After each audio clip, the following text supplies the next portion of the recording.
Boa Nova. Psicografado por Francisco Cândido Xavier. Ditado pelo Espírito Humberto de Campos. Ano da primeira publicação, 1941. 17. Jesus na Samaria. Descendo Jesus de Jerusalém para Cafarnaum, seguido de alguns discípulos, nas suas habituais jornadas a pé, alcançou a Samaria, quando o crepúsculo já se fazia mais sombrio. Felipe, André e Tiago, estando com fome, deixaram o mestre a repousar junto de uma pequena herdade, e demandaram um lugarejo mais próximo, em busca de alimento. O Messias, olhando em torno de si, reconheceu que se encontrava ao lado da fonte de Jacobe. Envolvida nos reverberos do sol que ia ceder lugar às sombras da noite que se aproximava, uma mulher acercou-se do antigo poço, e observou que o mestre lhe ia ao encontro com a bela e costumeira placidez do semblante, e lhe pedia de beber. Como sendo tu um judeu, me pedes um favor a mim, que sou samaritano. Jesus descansou na interlocutor olhar tranquilo e redarguiu. Os judeus e samaritanos terão porventura necessidades diversas entre si. Bem se vê que não conheces os dons de Deus, porquanto se houvesse guardado os mandamentos divinos, compreenderias que te posso dar água viva. Que vem a ser essa água viva? Inquiriu a samaritana impressionada. Onde a tens, se a água aqui existente é apenas a deste poço? Acaso serias maior que nosso pai Jacob, que nos deu, desde o princípio? Mulher, a água viva é aquela que sacia toda a sede, vem do amor infinito de Deus e santifica as criaturas. E envolvendo a samaritana no doce magnetismo de seu olhar, continuou: este poço de Jacob secará um dia. No leito da terra em que agora repousam suas águas claras, a serpente poderá fazer seu ninho. Não sentes a verdade de minhas afirmativas, ante a tua sede de todos os dias? Não obstante levares cheio o cântaro, voltarás logo ao poço, com uma nova sede. Entretanto, os que beberem da água viva estarão eternamente saciados. Para esses não mais haverá necessidade material que se renova a cada instante da vida. Perene conforto lhes refrescará os corações através dos caminhos mais acidentados, sob o sol ardente dos desertos do mundo. A mulher escutava presa de funda impressão, aquelas palavras que lhe chegavam ao santuário do Espírito com a solenidade de uma revelação. Senhor, dá-me dessa água! Exclamou interessada. Mas ouve. Disse-lhe Jesus. E o mestre passou a esclarecê-la sobre fatos e circunstâncias íntimas de sua vida particular, explicando-lhe o que se fazia necessário para que a sagrada emoção do amor divino lhe iluminasse a alma, afastando-a de todas as circunstâncias penosas da existência material. Observando que não havia segredos para Jesus, a samaritana chorou e respondeu: Senhor, vejo que és de fato um profeta de Deus. Meu espírito está cheio de boa vontade e desde muito, penso na melhor maneira de purificar a minha vida e santificar os meus atos. Entretanto, é tal a confusão que observo em torno de mim, que não sei como adorar a Deus. Os meus familiares e vizinhos afirmam que é indispensável celebrar o culto ao Todo-Poderoso neste monte. Os judeus nos combatem e asseveram que nenhuma cerimônia terá valor fora dos muros de Jerusalém. As discórdias nesta região têm chegado ao cúmulo. Já que tenho a felicidade de ouvir as tuas palavras, ensina-me o melhor caminho. O mestre observou-a compadecido e exclamou: Tens razão. As divergências têm implantado a maior desunião entre os membros da grande família humana. Entretanto, o pastor vem ao redil para reunir as ovelhas que os lobos dispersaram. Em verdade, afirmo-te que virá um tempo em que não se adorará a Deus nem neste monte, nem no templo suntuoso de Jerusalém. Porque o Pai é Espírito e só em Espírito deve ser adorado. Por isso venho abrir o templo dos corações sinceros para que todo culto a Deus se converta em íntima comunhão entre o homem e seu Criador. Suave silêncio se fez entre ambos. Enquanto Jesus parecia sondar o invisível com seu luminoso olhar, a samaritana meditava. Daí a alguns instantes, acompanhados de grande número de populares, chegavam os discípulos, admirando-se todos de encontrarem o Messias em conversação íntima com uma mulher. Nenhum deles todavia aventurou qualquer observação menos digna ou imprudente.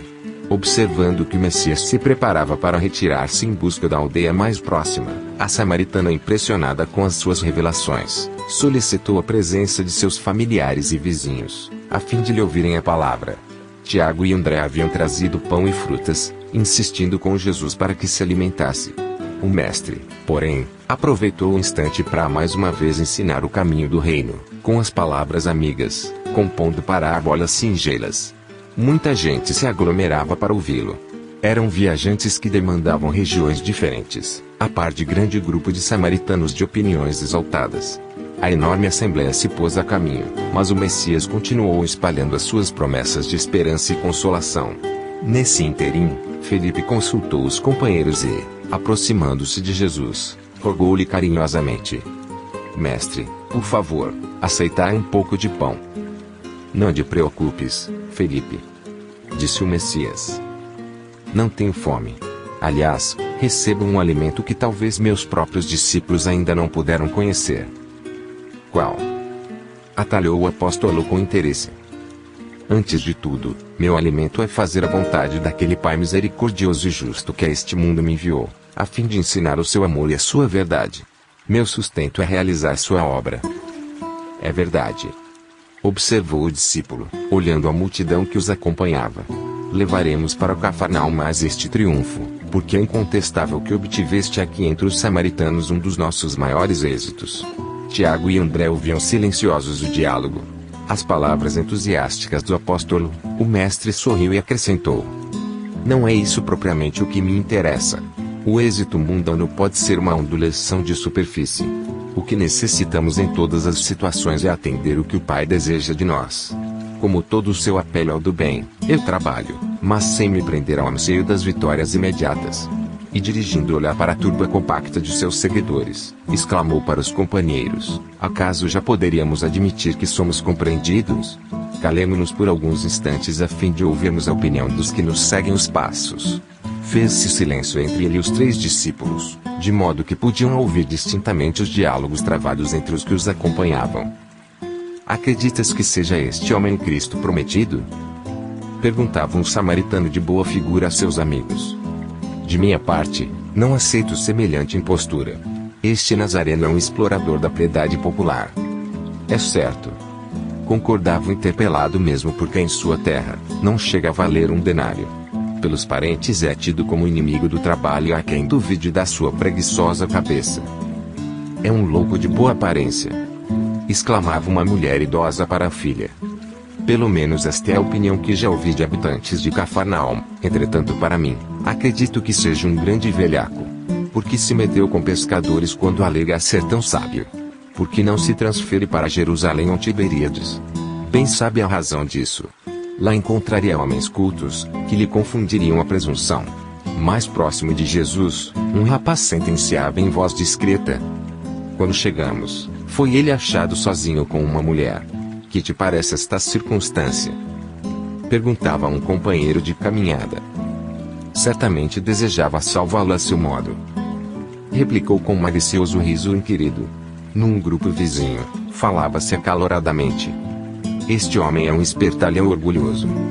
Dizia convicto um velhote. Só faz milagres junto das grandes multidões, para que sintam virtudes sobrenaturais nas suas mágicas. E não tem caridade. Acrescentou outro. Pois ainda há pouco tempo, quando o procuraram em Cafarnaum para um sinal do céu, fugiu para o monte, sob o protesto de fazer orações. A noite começava a cair de todo. No alto brilhavam as primeiras estrelas. Jesus sentou-se com os discípulos, à margem do caminho, para um momento de repouso. André, Tiago e Felipe estavam espantados com o que tinham visto e ouvido. Aparentemente o mestre aureolado de imenso êxito, entretanto, verificaram a profunda incompreensão do povo. Foi então que Jesus, com a serenidade de todos os instantes, os esclareceu, cheio de sua bondade imperturbável.